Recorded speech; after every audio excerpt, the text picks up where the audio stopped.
All right, we'd like to learn more about these ancient practices in prayer. Well, we stopped at the point of sacrifice, the order of the sacrifices, and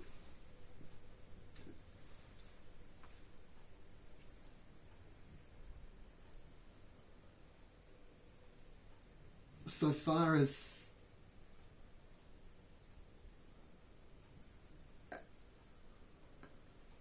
a verbal reconstruction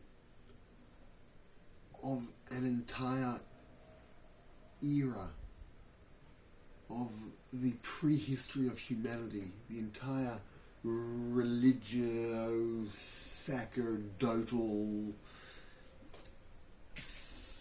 psychostructure of pre-modernity.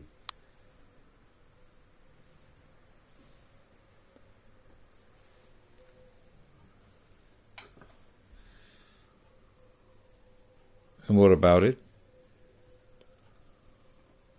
Sacrifice has so many different motives. Only in the last 1,000 years have we ceased to do it.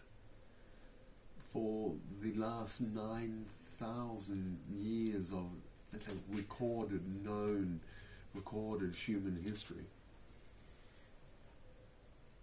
sacrifice was essential.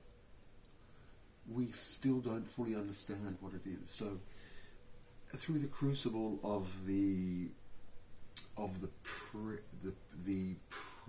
through the rendition of the sacrifices, which we read in the prayers, we get a sense of a world and meanings and motives that have been forgotten in many ways, but they're still at the substrata of how we do things.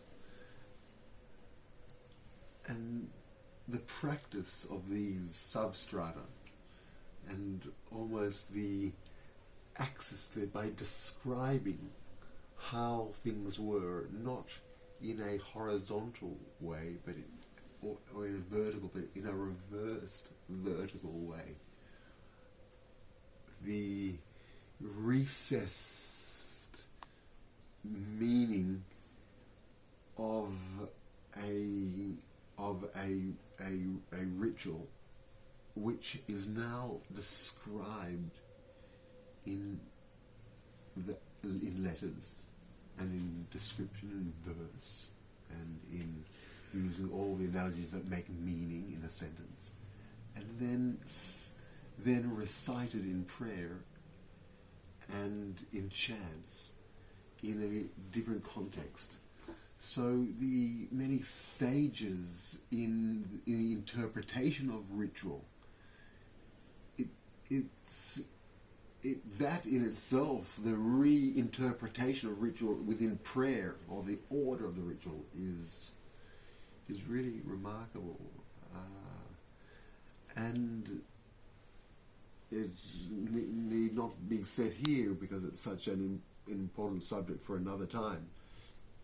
But the idea of sacrifice in Christian theology, which is so important, the sacrifice of a person for another person, the willingness to give the ultimate price for love, sacrifice for love, and also the idea of forgiveness, the wonderful and important ideas which were only articulated. So certainly sacrifice has many interpretations. So the order of the sacrifices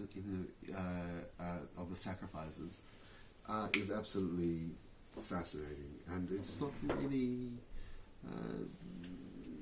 really talked about. But for example, all the tools of the temple, of the sacerdotal process, the bowl in which the priest washed his hands and prepared himself, he purified himself.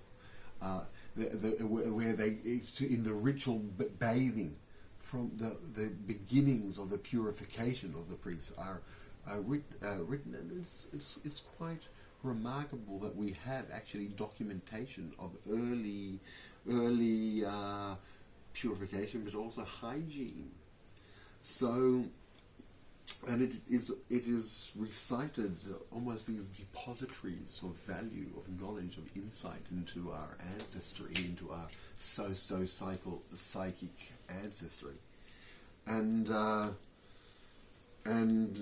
we recite it here in what we call the order of the sacrifices. So I'll give an example of Vaidaber Adonai el Moshe lemor, and God said to Moses, saying, Va'asita kior nechoshet, make for thyself a bowl of copper, v'chanu nechoshet v'rachatza, and prepare the copper for washing.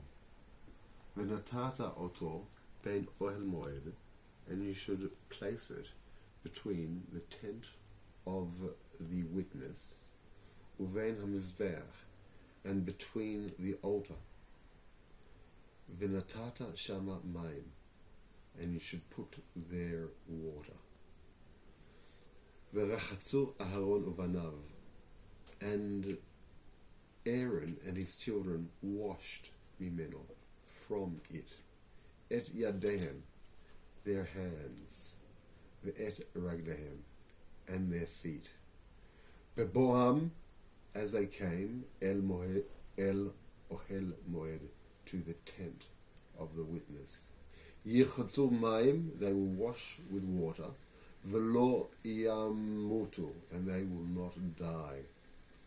Or big shatam el hamizbeach, when they come towards the altar, l'sharet, to serve, l'haktir isha la'Adonai, and to burn incense to God.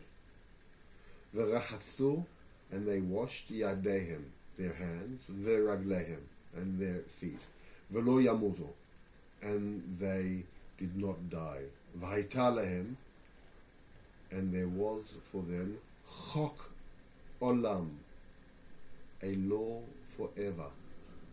Lo ulzaro, for him and for his progeny, l'dorotam, throughout the generations. So that is a prayer that we make, that we say, that we recite daily. And it is an example of a theatrical reliving of the priestly purification rites and the utensils which they used, as described in the book of Exodus and Leviticus. It is almost like a literary vehicle in competition to the tabernacle. This was what the tabernacle was to the Levites. The sanctuary was to the priests.